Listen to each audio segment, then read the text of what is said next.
a lot of experience, including Vitality in this matchup.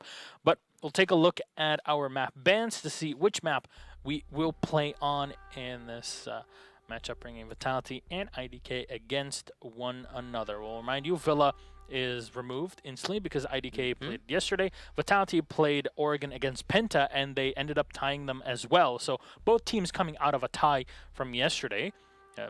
Millennium and Penta definitely not being slouches in any way, shape, or form. Coastline, Border, Clubhouse will get removed. Leaves us with Bank and Consulate. Make a lot of sense for IDK to ban Consulate against Vitality. We've seen Bibu doing so much work on that map, especially with Zephyr. You see Bank, the map will play on. Vitality starting off on the attack, and they played this map once and have won it. So, Vitality going to be on a comfortable map.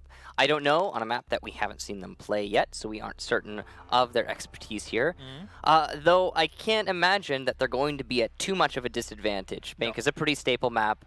There's going to be a lot of uncertainty, yes, but there's also going to be a lot of understanding on both ends of the fence here. Yeah, I mean, Vitality starting off on the attack, but IDK as well on their attacking side. We've seen them on Villa employing quite a bit of Jackal, and Leon was on that role. I wouldn't be surprised to see quite a bit of that here on Bank. As usual, it is the map that he really shines on and has been for the past year or so ever since his introduction. But with the buff that we've had just a couple of days ago, it very much helps in that anti-roam gameplay. Yep. So, community vote. Let's hear your thoughts. Who's going to win this match? I don't know, I guess. 60-30. We can never tell. We can never tell if it's actually like mentioning the team or just saying, hey, I don't know, by the way. So it's true. Yeah. So 60% for I don't know.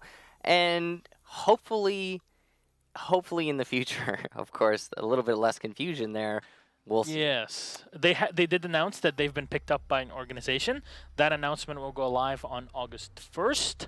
I cannot wait. Finally, we can stop the circle jerk saying that, hey, when will IDK get a team? It's going to end, Michael. I'm going to be able to sleep now. It's pretty exciting. I'm happy for them, and I think they absolutely deserve it wherever that ends up going. Yeah, I mean, we started off with the season, they were very much hyped up and everything. Like, maybe, we're not sure. And then they started off the season very well. They went to DreamHack. They won the whole thing. That was their first time on LAN. And you mentioned it as... How many times did we even talk about this? LAN experience is so important. LAN experience is drenched in gold. It's probably the most valuable thing in Rainbow Six. You can play online for a long time. You can play in Pro League even for a long time, and that's a valuable thing. But when you say you've gone to a LAN event, and more importantly, when you say you've won a LAN event, that's the real deal. Because Rainbow Six Siege on LAN is fundamentally different than it is online. The playing experience is just way different. And as you said, much better. Oh yes. Playing online or on LAN rather it's buttery smooth. What can I tell you? It's the best experience that Siege has to offer, and it also is catering to the highest skill level. So it does extend the skill gap somewhat when there's less ping involved. And yeah, I think, and it does say a lot to I don't know how well they did at that LAN. Yeah, and this is the thing as well. Rainbow Six is one of the few games nowadays that still has local play available within the live client. So hey, if you're there and you've got some friends to play with, get together, have a LAN together, and just try it out. Seriously, you don't know what it's like until you actually get some hands-on gameplay using even the live build local server, because it's just everything just hits. It's perfect. I always used to talk about how one of the best examples, I guess, is when a nitro cell is flying through the air online. It can sometimes be hard to track exactly where it is because the actual hitbox is not exactly where the visual representation is due to the nature of the netcode, and there's not really much that anyone can do about that. It's the same thing with grenades, but the difference between grenades and nitro cells. You could shoot the nitro cells, and online it can be somewhat difficult because if you're actually tracing the nitro cell, sometimes your shots won't land exactly where you want. But on LAN, it's really actually super easy to shoot nitro cell. It's kind of crazy how easy it is. It goes from trying to shoot a ghost to trying to shoot a brick that's being tossed at you. Because that is literally what it is. It literally is a big brick. It's a brick of C4, yeah. But there's a lot of other examples, but the LAN experience is great. And all that aside, I don't know, have been doing well, but also Vitality. No, Oh, yes. I think we've been overlooking them a little bit. They are a ridiculously formidable force, and one of the top teams in France. We already talked about that, but they've got so much experience behind them. You know, they've been around 2 years. Yeah, minimum. they've been going at it, and their roster has been very consistent. Not the same people going forever. You know, I don't know of any teams that have that exact history. No. So, you know, we always have a little bit of change here and there. But what they have in experience is going to give them a huge edge, I think, in this match. Not necessarily to get the win per se, because I don't know who's got their own things going on in their corner. You know, their youth, their new nature is going to allow them to have a little bit of a fresher perspective on the meta. And there's some things I could list off, but my point here is it's going to be a big battle of the Titans. Yeah, we roll back to coaching question, for example. IDK have a coach now. It's been announced right before DreamHack. It's Helby. So a lot of the old guard of Rainbow Six, especially in Canada, will realize who Helby is. He's got quite a bit of experience within the scene, so he's the current coach for them after Farrell left to join Penta.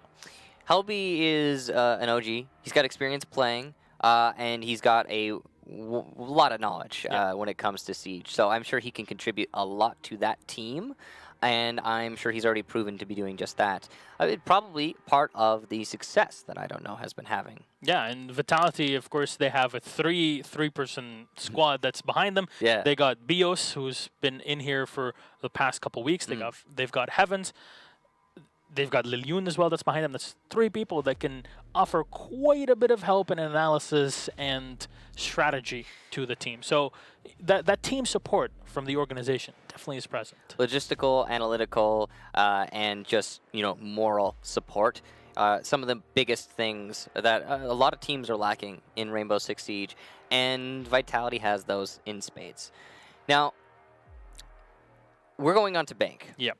Bank is a map very interesting in the way that it plays. It's actually one of I think probably the biggest map that we have in terms of wide open areas for Rainbow right now. It's got a lot of long range engagements as compared to some others. Yeah. And it's going to be very interesting when we eventually get to it. But what do we have? We got a quick break. We'll take 3 minutes off, and then we come back, or I tell you that if Vitality don't ban Echo on Bank, maybe it'll be a bit of a difficult matchup. We'll be right back.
Stylish on the outside, savage on the inside. Legion by Lenovo.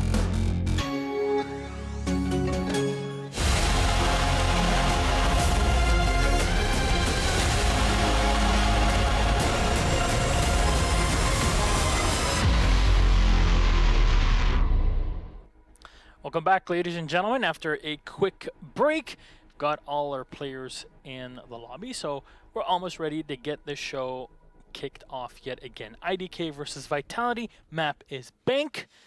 Now let's talk about those band operators. Well, yeah, it's going to be interesting once we see what operators are banned out. Let's head right in. And let's jump right in. So, Bank, again, the map you were talking about, we were discussing before the break, a very long-range map as compared to most. Got some of the longest distance engagements that of any map in Pro League.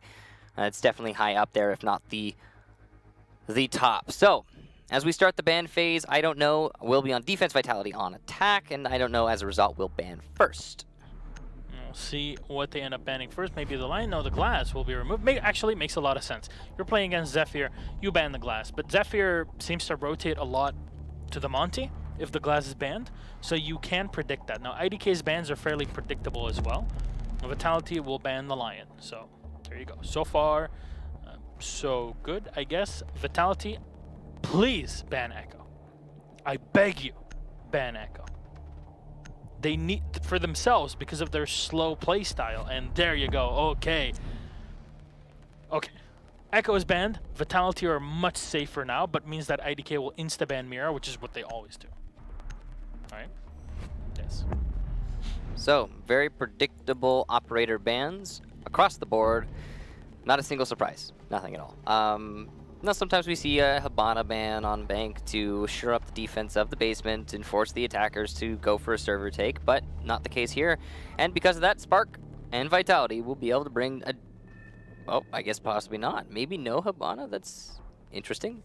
I expect possibly a 6-pick situation going on here. Yeah, maybe they'll be swapping off the Buck. No, this is staff room open area that IDK is playing. Well, okay, so Vitality can't know what the bomb site is. Yeah. But maybe they know more than we do and are aware that, I don't know, like to start themselves off in the open area, which actually I want to say I've seen them do before in the past. But there you go. There's that 6-pick we talked about. Hibana on Spark from the Capital. Logical. One thing I'm not a fan of from IDK is that they picked off the Jaeger. Now, I see why you would be bringing the castle, but no Jaeger when you're defending open area. That's a...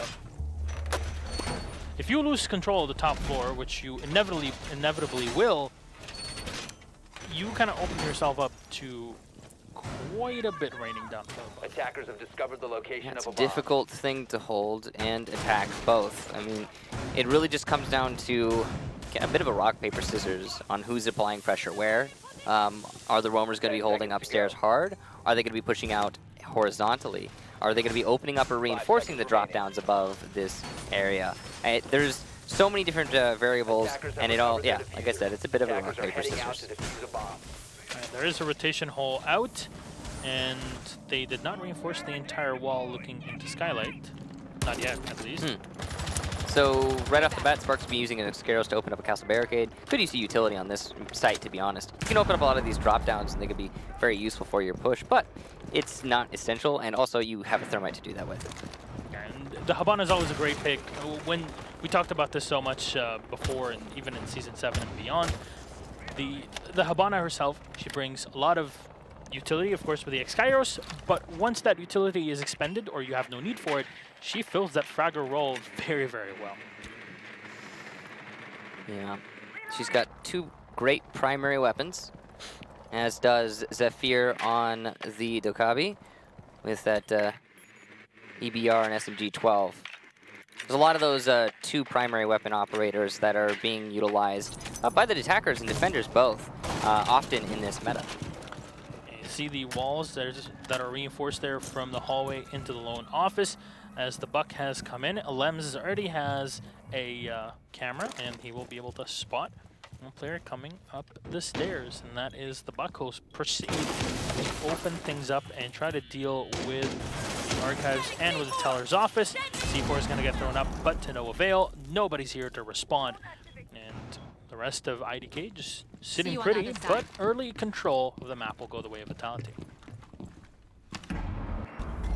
Vertical pressure going to be large, but it seems to be something that the defenders are waiting for and expecting.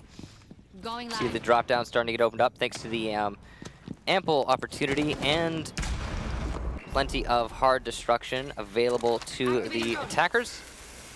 And it's just a slow pressure that's starting to build up for, I don't know. Now Leon will get the first one here. The Ella, the Zofia taken out, so it's a pretty darn good trade early on. Make sure that you always have the man advantage. You know what the problem is?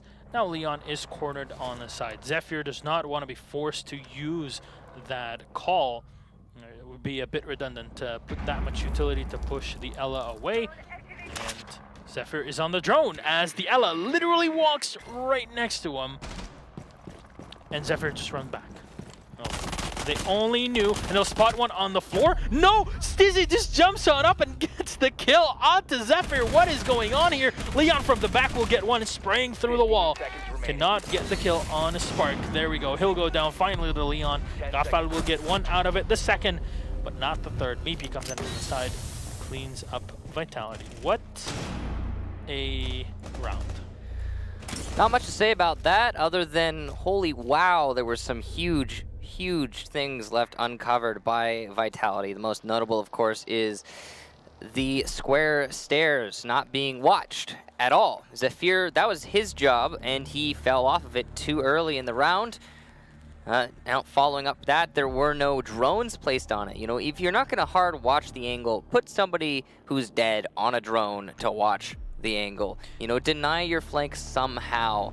And then the horizontal pressure was non-existent, which is interesting to me because Vitality were pushing in through the main lobby. They had that control early on, and they could have continued that train in through tellers and archives, and then by proxy onto open area.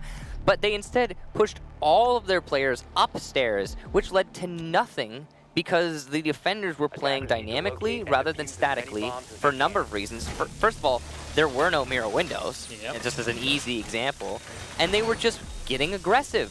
So I don't know, read that perfectly. They anticipated the play from Vitality, and Vitality had nothing to show for it. Yeah, unfortunate there for Vitality, and even we talked about the Dokkaebi now receiving the flashbangs instead of the Claymore. Had there been a Claymore there, maybe it would have changed things with the Ella dying at the run out. Who knows? I don't know many people who run anything but smokes on Dokkaebi, but yeah, maybe. At the end there, it really didn't matter. It's the fact that the whole push from Vitality was so one-dimensional. As you mentioned, it all focused on the top floor, and you cannot do that. You need to pressure in from the sides. You already have the control, but once you seize that control, IDK will instantly pounce, and there you go. You see them contesting in the Skyland. So, Vitality going to now attack onto the bottom floor. Second site selection from I don't know. Usually considered the first site to be picked most of the time. I mean, I think the reason that I don't know mixed things up and went to the open area is they were just trying to catch their opponents off guard, and they certainly did do that. Vitality seemed ill-prepared to attack onto that open area, as we just witnessed. Now going onto the basement, Vitality is going to anticipate this. They have the right to operator selection. They've got the Thermite Habana, the dual hard destructor. This is perfect for a takedown into the basement. They also have the Dokkaebi, so they're not giving up on that. The Zofia to follow it up. Lots of disruption between those two operators. The soft destruction from Buck, not going to be too useful, but it's important to bring Buck, just in case the defenders leave the server wall unreinforced and you have to use soft destruction to open it up. Although, for that example, there are many other options. For example, you could bring an Ash. Or, you know. A bomb has been located. Interesting thing here, reinforced drop down above the server. Yeah, it's not something that always happens. It's been an on and off really for a lot of teams. And you won't always be opening it either as an attacker because you're afraid of a flank coming in from behind you. If you can't really spare the manpower to have a player above. Sometimes it can be useful, sometimes it can work against you. It really depends on how teams play, of course. In this case, though, the defender is going to leave server, but not server stairs. C4 used there to try and get an early kill, but unsuccessful. Leon Gids will fall down to the bottom of server stairs. That's a bit harsh on the drone there. Nitrocell taking only the drone out, but the hatch being opened, because the mute is in there, he cannot escape. And either way, both angles are being held. Mayday gets the kill on Leon. There's 46 seconds left on the clock. Now for Vitality, that's a ton of time. For any other team, there's barely enough to get this ready here. But they have droned enough and they have an idea of how the defense is being set up. And you already see Alems retreating into the back of the vault lobby. Maybe will throw in a smoke canister to start laying things exactly at the 30-second mark. So everything will be stacking up correctly. And there's the C4 on Lackey. Well playing the pulse, giving the information. Alems turns around to make sure he does not lose his Evil Eye. Last canister will be thrown in. As you see, the Jmot mines being thrown into the back. Rafal will try to run into the side as he's not going to be planting on the desk. And nothing even connects. The Nitro Cell does not go off. Bibo will win the fight, and Alems just does not have any more of the cooldown there to make the kill happen. Finally, will lose out the Evil Eye. It leaves it into a 2v1. Diffuser is planted at the end, but it's a 1 versus 2. Bibo will go down at the end to Alems. The RG-15 not enough to win the round. And Vitality, lack of time, scramble in to plant the diffuser, and end up with a loss. The defense from I Don't Know was very interesting in that round. You had some pretty heavy hiccups going on. Of course, that pulse spraying and failing to hit any of his shots, as well as a C4. But also some solid play in the anchoring. Most notably from, of course, that Maestro. And he did a lot of work with the Evil Eye in the beginning of the round. He forced the attacker to come off of his initial plant behind the bomb and relocate. That as well the C4 accomplished, but it was a team effort. And I think that's the biggest thing to take away from the round. I Don't Know really invested themselves in denying that diffuse plant. Whether it would be by their bodies or by their utility, they were focused on the objective, on the goal, on denial. And Vitality were as well, but the better team prevailed in the round, and the execution, I think, was too close to the end of the round there for Vitality, especially considering how easily they gained control of the top two, or of the top floors. They needed to do or have better time management, as we've said many times throughout the season. And when the actual execution came, they needed to be able to hit a little bit more of the shots, you know, and establish better control. A big thing to note for me especially is that throughout that entire round, at no point did Vitality have control over Red Hall. They made a lot of push power, and they did get a lot of those initial defenders. The layers got peeled away. They never got to Red Hall. They had the Habana.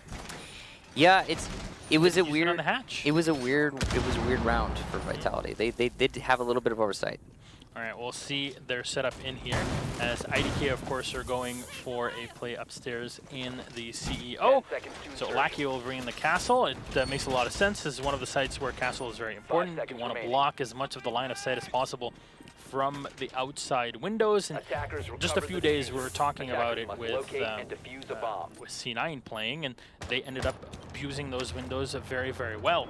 And of course it went their way. Lackey taking a lot of damage early on. I assume that was maybe a shotgun shell that went close to him.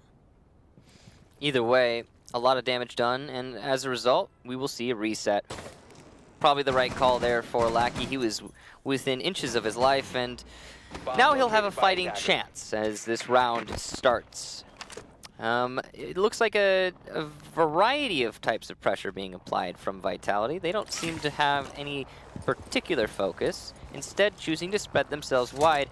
Now this is dangerous for a number of reasons. You leave yourself in a position of being unable to refrag in the immediate more often than not. But it actually, you know, while they do have some players that aren't focused on this lobby take, it does seem to be their focus. So I don't think Vitality will struggle too much with this. Oh, some damage being done there easily from Bibu onto what I believe to be Alems, but not very much. Soft walls being played upstairs. We saw this even a couple days ago, and it's Not really the most common of plays, to say the least, but you'll see Vitality immediately making use of the Titan just coming up top.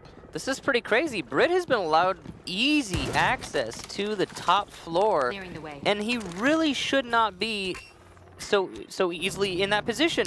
It is such a powerful one to work with, and from there he can make multiple plays onto his opponents if allowed.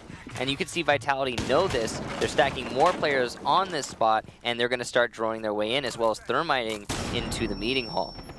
Yeah, they'll pull the Bandit back because see he's stuck up against a soft wall. He'll try to run up to try to put a shock wire, but unfortunately, it is way too late. Slow down by the Schmott mines that were thrown in by Bibu. Stizzy peeking in though from the exec lounge. Just cannot find anybody from the conference room. Throw in the C4 and it will connect. It'll do a bit of damage onto Zephyr, but he's really at the edge of the blast radius and can't get anything done with that. Call comes in to Stizzy, but he coming in from the side as the castle barricade has not been taken out. Stizzy's using this very much to his advantage. The smoke, though, will block out line of sight for Leon's Ella as Zephyr has rotated back from the garage. Zephyr gets two. It seems like OTS or not, he can make it happen.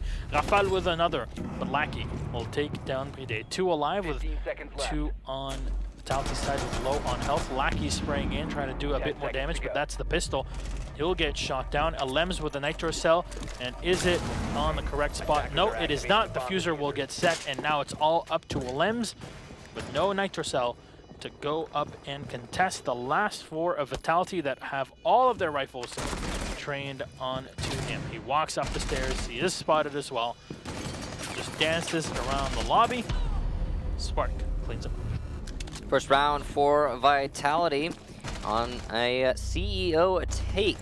Now, CEO is a site that's seen mixed results recently, but I think it's become more viable, and you can't use it as an example as to why necessarily Vitality were able to take that. Though, I will say there were some glaring flaws in the defense that was established by, I don't know, most notably the Valkyrie cams. What was going on with those Valkyrie cams? We had the Valkyrie playing downstairs, clearly to C4, to deny a defuse plant. That was the entire plan throughout the round.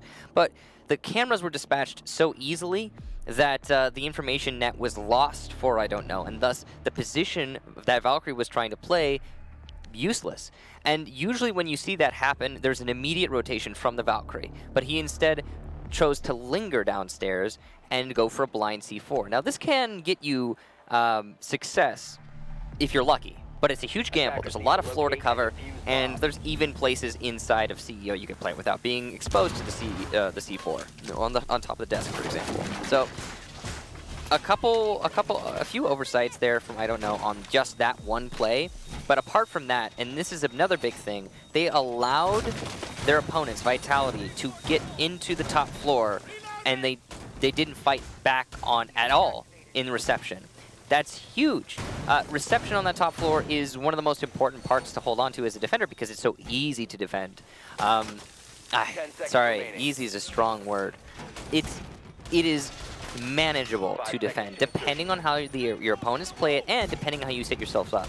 Now, I don't know, admittedly, in that round, set themselves up to forego that defense, but I have to say, I think that was a mistake just based on how Vitality executed. Now, of course, we have the top-down perspective in the hindsight, and I don't know, don't.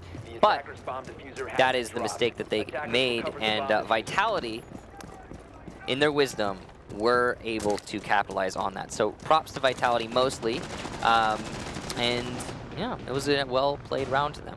Yeah, the fact that Bride was able to just get up there on the buck instantly really does show the mistakes there from IDK. But Leon on the side, he'll spot Bibu, and there we go, easily dispatching the Zofia. I have to say, I really love the patience there from Leon. He waited to line up the shot because he knew if he missed it, he might not have another opportunity.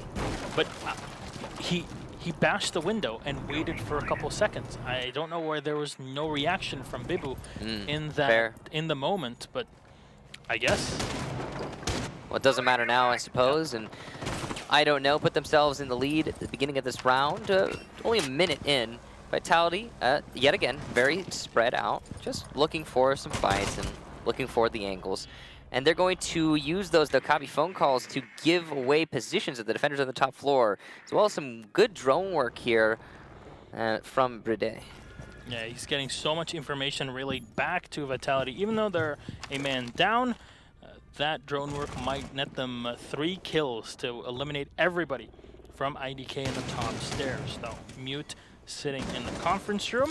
That is, of course, Stizzy. And you see even the window being hauled up. Stizzy will do some damage to Zephyr, and there we go, eliminate him. And Zephyr somehow still getting the kill onto Lackey.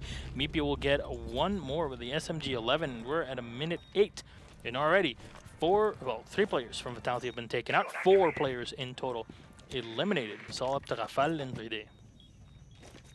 And slowly it goes, as man advantage for the defense means the attackers are going to have to tiptoe their way around every single corner. Not enough drones to work with, not enough information to know that they can make any push whatsoever. As you see, Raphael going to start moving his way, or droning his way into that main lobby. And there will be players that are dead who can call out after this drone stops moving, but Brid from above will get Steezy, and that's a very important initial frag. But follow-up from Alems, and it's not really going to matter as we hit the last 15 seconds. Raphael challenging through Teller's door, has to confront gas canisters and bullets alike, and moving through this perilous journey. He is actually going to manage to maintain his life until Leon eventually finds it and takes it home with him. I don't know yet their 3rd round. Pretty impressive way of defending the top, and it all started with the Ella getting the kill from trading. So that kill definitely went, pulled the game in the way of I don't know. And really off of that, they're able to keep capitalizing kill after kill. And at the end there, Leon, yet again, very smart in his positioning, maneuvers back onto the archives, realizing where the thermite will be coming from, and just takes the round. It's a 3-1. Now we head into round number 5, the last one in this first half on Bank, and IDK will be going back to Locker CCTV, and this might just be a repeat unless, as you mentioned, Michael, Vitality, remember that there's a hatch that looks into Red Hallway. They do definitely need to use that vertical pressure a little bit better. But the main thing was, well, I mean, even if it's not from the hatch, even if it's just from rushing in through the site, Vitality needed that last time they attacked this site to get control over Red, because that is the staging ground for everything I Don't Know did in that round. So we'll see if they're able to make it happen here. Last time it was a bit of a struggle. The smoke cover actually maybe worked against them, and it looks like they're going to still have that as a focus, bringing yet again the Dokabi. Dokabi, an operator, interestingly, actually has become so much more prevalent, I think, in this season than she was in the past. It's funny because I remember when she came out and everyone was like, "Oh, this isn't that useful," and then it just immediately proven wrong, and she starts becoming one of the most useful operators in all of Pro League. See Leon gets setting up the signal disruptors. Now the Evil Eyes will be set up as well by the Maestro. Now one thing that we saw a couple of nights ago was the Habana, after having done her work, either watched the hatches or, in the case of Foxay with C9, rotates down into the garage to try and contest another angle there, just pulling the attention of the defender slightly away. However, there's Maestro and there's Valkyrie, so there's information galore for the defenders, so that's not really much of a possibility, as she'll immediately be found out. Slow round so far. Interestingly, not a lot of pressure being put into server. Yet again, Vitality are clearing from the top down. Now, this is an efficient tactic. Well, sorry, correction. This is an effective tactic, but not particularly efficient, as it tends to take a lot of time to execute properly. Zephyr going to drop into the sewer tunnel, and that means that Vitality are still going to be committing themselves to a server take, same as usual onto this basement hole. We've also now finally established that there are no roamers on the top floor, there are no roamers on the middle floor, and they can commit to the actual site execution. Though we do have one roamer in particular, and he is on the bottom floor. Or actually, it's 2, as Leon and Lackey try to duo roam in the server. The C4 has been missed, and Leon's actually just going to leave it there, which means it will be useless in the round, as it will be very easily droned out and dispatched. So, some wasted utility for the defense. Yeah, and with the hatch being open, Leon realizes he can't really go back. He's going to have to stick the server stairs. And, you know, it's a valiant effort. I don't know if Lackey was playing the pulse there, expecting maybe a Monty to push in from there, because this is something that Vitality like to play a lot with Zephyr playing on the Monty. But no, they're focusing a lot more on the Dokkaebi, and Leon just runs out, gets one, can't get the second. Bibu only getting tagged with 1 bullet from the pistol. So, 1 bullet from the pistol, lots of damage though. It's a high damage pistol. So Bibu on half HP or thereabouts, about 55 really, or 53, give or take. Now, the Evil Eye from Alems, and this is one thing that the Evil Eye is really efficient at doing, it's clearing out those drones as they start to push into the site. It allows you to deny copious amounts of information, even sometimes more than mute jammers at times, because a skilled drone driver can maneuver around mute jammers. However, an Evil Eye, it's really, you know, at the discretion of the player controlling that Evil Eye. And more often than not, especially at this level, you don't see many misses. All right, the calls will come in. Meepy is known, and his position is.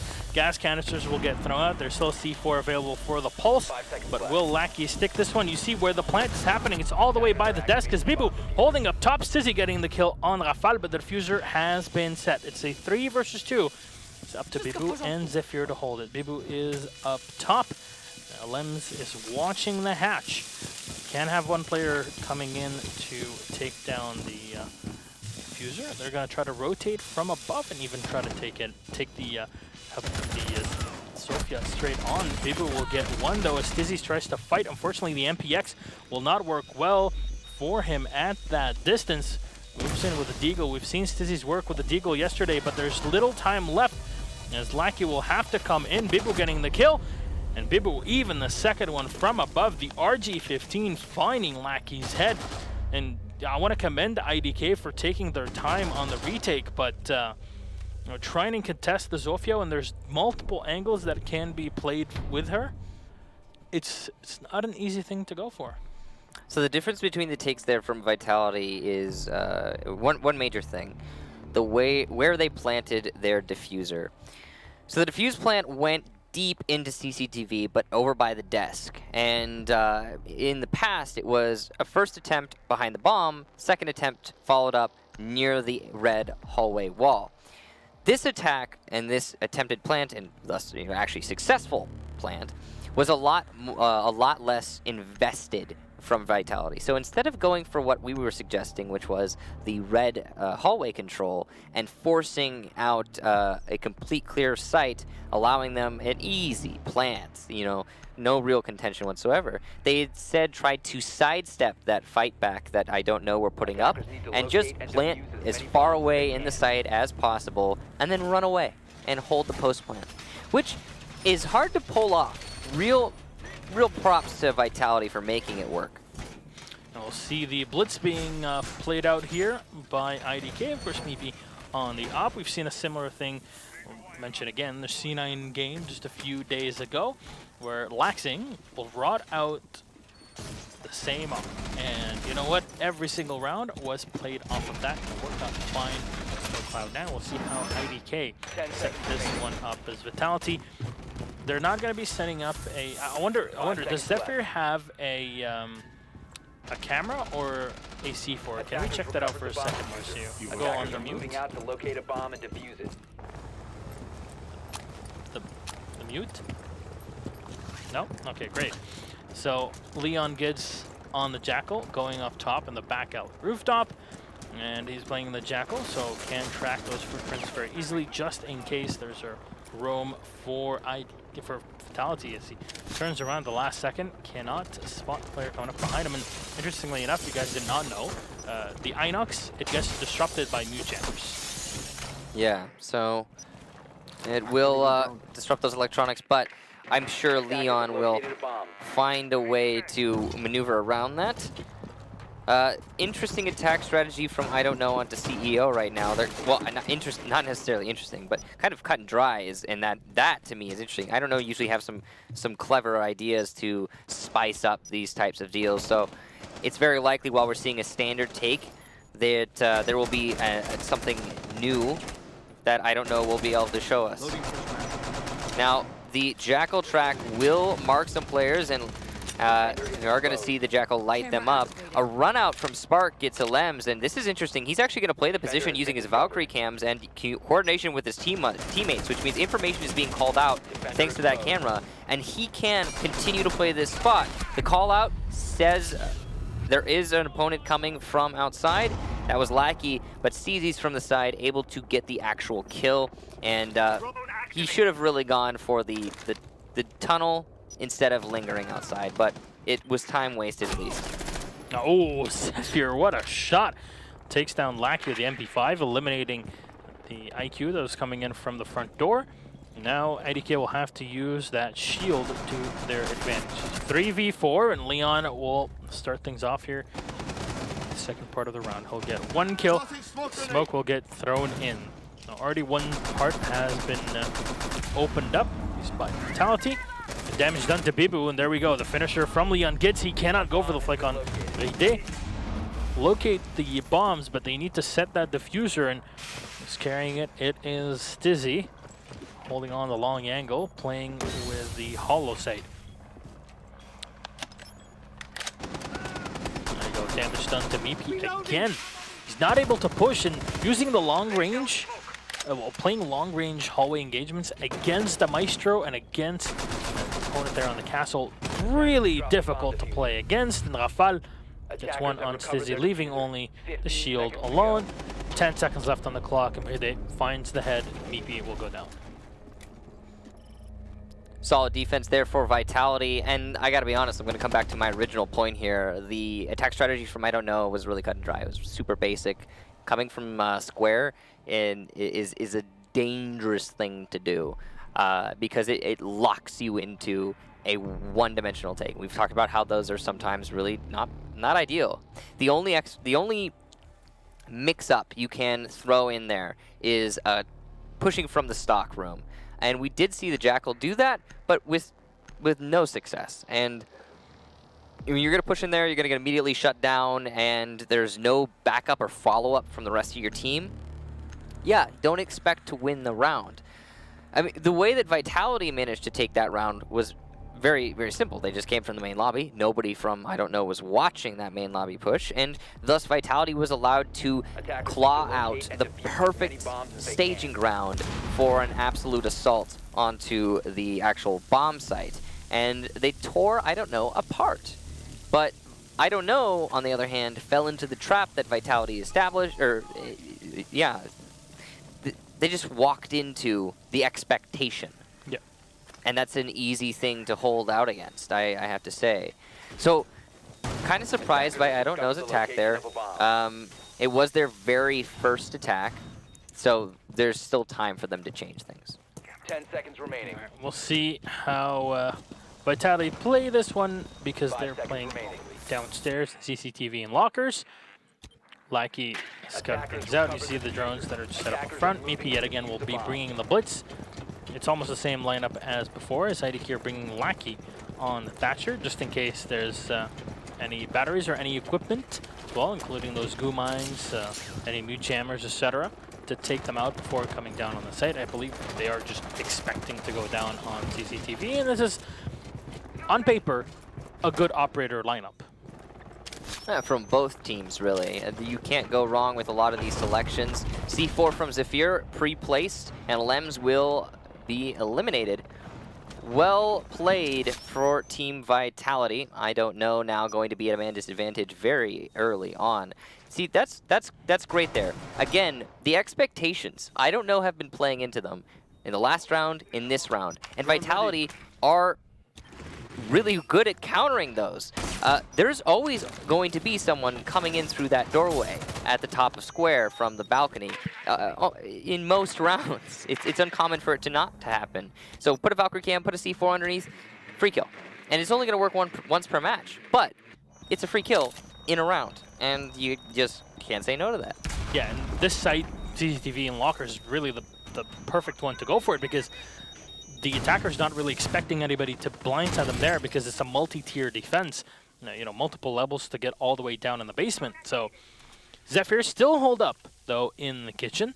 There's nobody else to support him, and you're just going to rely on his teammates, I guess. I'm not sure if it has a rotation hole to head just all the way down to the site. The skylight hatch will get opened up as maybe comes right in, spots the mute, and it should be easy to dispatch. There you go. Leon evens it out 4-4. That took quite a bit of time, though, to even things out. Well, they have control, and as you say, they have evened it out. So they are going to open up these drop downs and start applying that vertical pressure. Now, equally to where Vitality was in their attacks onto the basement, not a lot of time for I don't know to work with. They do have a set of smokes, possibly on that Jackal right now, and they also do have one on the Blitz. So there is still plenty of information denial that I don't know is going to have to work with. And here come those smokes and the push. Rid will get the C4 onto Meepy as the Red Hall denial is not happening for I don't know. Continued on, Bibu will get a frag onto CZ and another one onto Leon Gids, leaving just Lackey, the final attacker, as Raphael just shoots up through the drop. And a complete shutout for Vitality. This is like role reversal. So what happened there was actually quite interesting for a number of reasons. Vitality, what they were doing in the first time they attacked the bottom floor was they were trying to be as uninvested as possible. And then the second round, they got even more so. They leaned further back in their attack. But clearly, I don't know, took the opposite approach. And the one that you would consider to be typically more practical, of fully investing, committing to a take of the red hallway. They brought a blitz just to prove how determined they were in making that happen. But Vitality were playing specifically to counter that, because yet again, it is the expected play, it is the conventional wisdom play, it is the typical. And Vitality were nowhere near the site. One thing big to notice, they were nowhere near the site. They were playing in Vault, they were playing in B, they were not in Red Hall, they were not playing in A, they were far back because they were waiting for that pressure. And once they saw the pressure, once they counter-punched onto the pressure, put it on the floor, then they started their retake and their absolute slaughter of the I don't know assault. And I really have to commend Vitality for that defense. It was well thought out, and they understood what they were confronting. We'll see how this attack goes, though, for IDK, as Vitality have the advantage. Being 1 point up in the rounds. This is a defense down in Teller's office in the archives, so what will be brought up by IDK here is Meepy. He'll be throwing up calls to deny anybody that's maybe bandit tricking behind the Teller's wall. There's the Habana, your hard destructor. Again, Thermite would have been a better hard destructor here, but it's a problem you can still use up to X-Skyros and then use the third one wherever you really want. And then you have the Sledge for Alems. Chuck in his grenade, just pull back anybody that's playing from behind, trying to bandit trick. At the same time with Lackey, just to clear out any utility with his EMPs. Overall, a lot is on the board theoretically for IDK. Even Leon with his anti-roam Jackal with the Inox. So all the cards are in IDK's hands, as it was before. They just need to actually put them to good use. Well, here they go, trying to do just that. A pre-fire onto the wrong corner there from I don't know as they attempt to push their way into storage. Jaeger's on the other side of a reinforced wall. They will drone out, however, Spark and get that kill. Brid still inside of storage, manages to get a Lems before rotating into meeting hall. So position still maintained for Vitality, but the flank from Leon will be not stopped by Brid. An easy kill for the Jackal, and I don't know are almost in full control of the top floor. They only have one more roamer to deal with, and he is constantly being marked out. That's Zephyr in CEO. Yeah, he's jackaled, he's called, everything really. Can't really do much in the back, but IDK making sure that they're watching their backs as Zephyr will tagged in the back. No damage done to him just yet. Meepy knows where he's at, and there you go.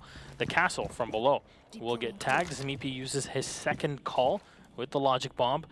Meepy moving into the janitor closet, and he will hear Jaeger playing in the back. Leon dispatches one, and then Rafael straight up. Leon just going ham in the round as they'll be able to track the castle yet again, and they know where he's at. They're going to keep tracking Stizzy.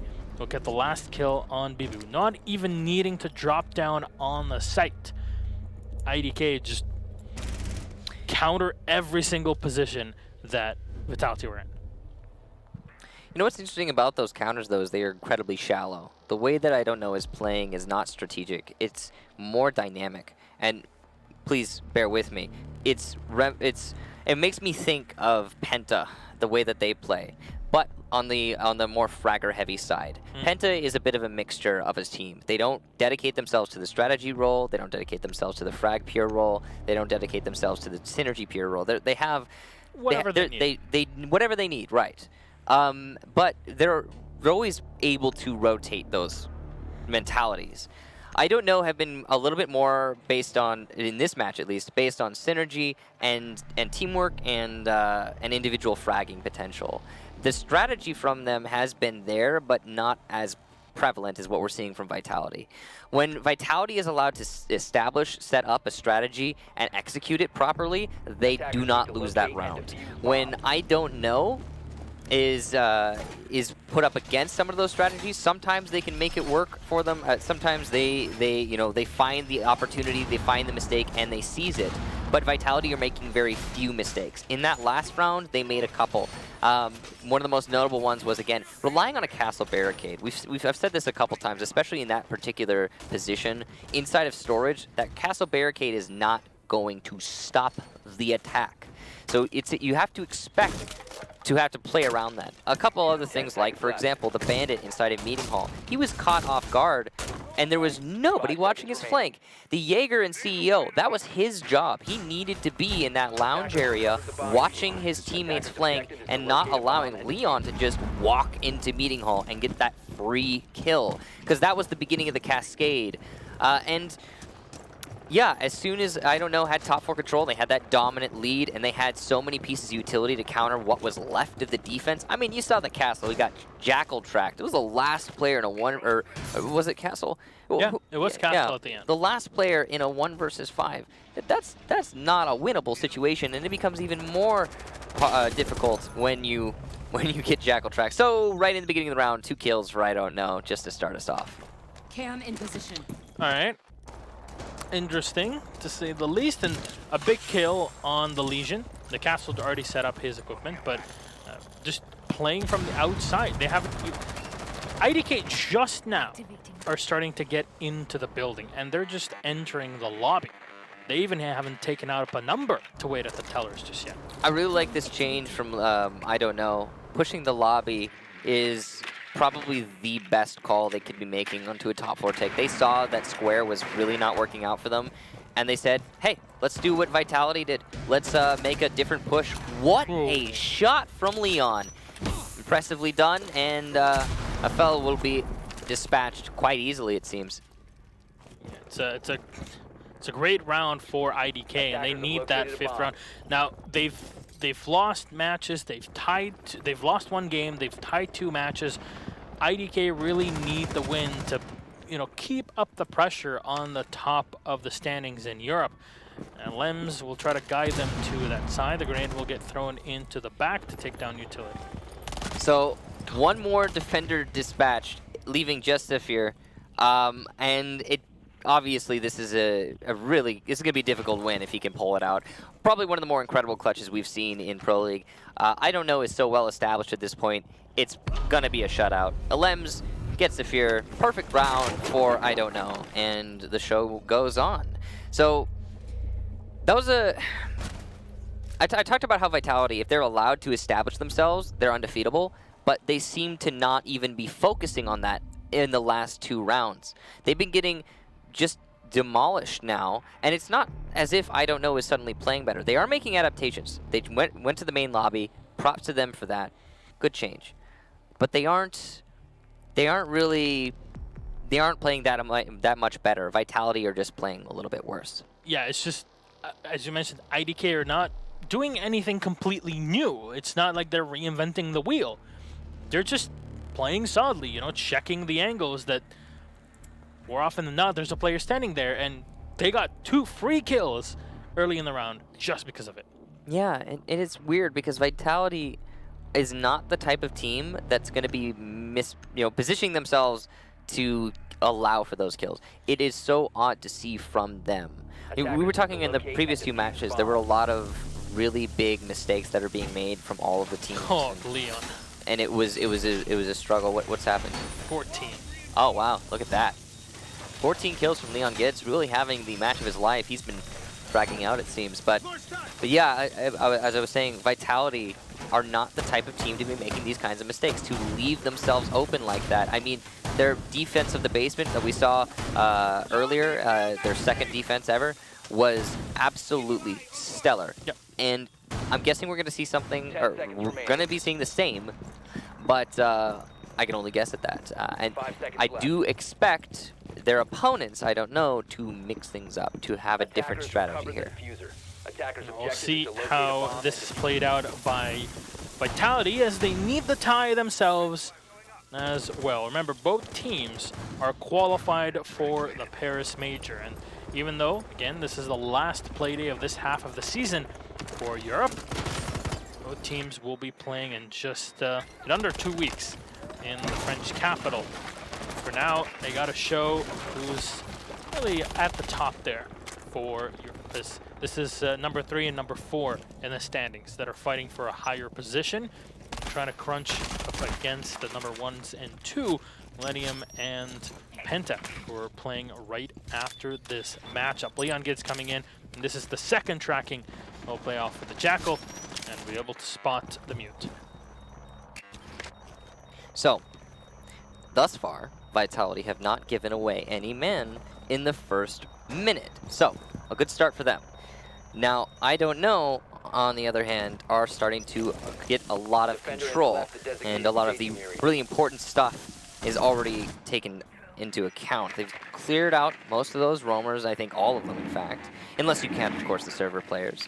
Although, that's kind of an iffy situation, whether they're roamers or anchors. Either way, they've cleared out the guys on the top 2 floors, and now they know these defenders are going to be holding hard downstairs. The pressure is going to start coming out. Meepy pushing down the server staircase, and those Jackal marks are actually going to force the defenders who were playing server to fall back. That is such a powerful use of that utility.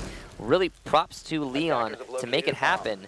And Vitality's fallen back to that really passive hold that we saw from them in their first defense of the bottom floor. Last time it worked out great for them.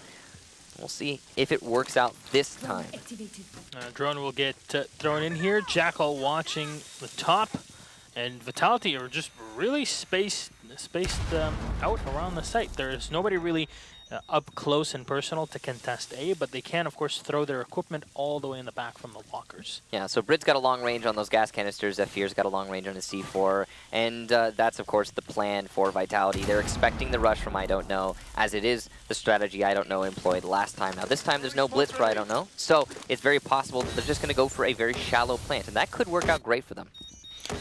Meepy will edge his way into the site as the second call will come in. That is the last one to get info. No, Leon going down to Zephyr. Down at 50 health. Meepy will get one though onto Spark. He tries to contest Zephyr deep into the site. He'll go down. Lackey with one more onto Rafal. The C4 will miss it as the Fuser is now on the floor. Stissy and LM's taking damage, but it's Bride and Zephyr will have to clutch this one back and tie it 5-5. Bride will start it off here, 1 on Elems. As you'll see, Lackey rotating in. They try to find him in the garage, but he's nowhere to be found. Stissy's already coming in from the side. And as you said, you mentioned the shallow diffuser position. And Lackey will try to find the shot on Bride. He's going to fall back, trying to play the mind games against his opponents. As you see, Mute coming in from the back. Lackey will take that one. Stizzy for the last, and here we go. IDK with a tough game. They still take it. 6-4 against Vitality, adapting against their opponents. And I think there are a couple rounds they kind of forced the blitz out, exchanged that, and then got a couple of freebies from Vitality. The last one was definitely hard fought between the two. So a couple things there in that match to me that were very impressive from I Don't Know. First of all, we'll start actually with Vitality. Vitality's play in this match was clearly based off VOD review. A lot of what they were doing, especially their defense of the basement, it's the easiest one to note. They were playing super passive. Why was that? Is that how they typically play? Is that how they're countering the expectations, as I talked about earlier? No, the fact that they repeated it multiple times means that it was based off solid evidence on plays that they had seen from I Don't Know in the past. They expected and knew that I Don't Know would rush the red hallway, which they did do both times. Though the second time it was a light investment, not a full investment, and they went for that shallow plant because I Don't Know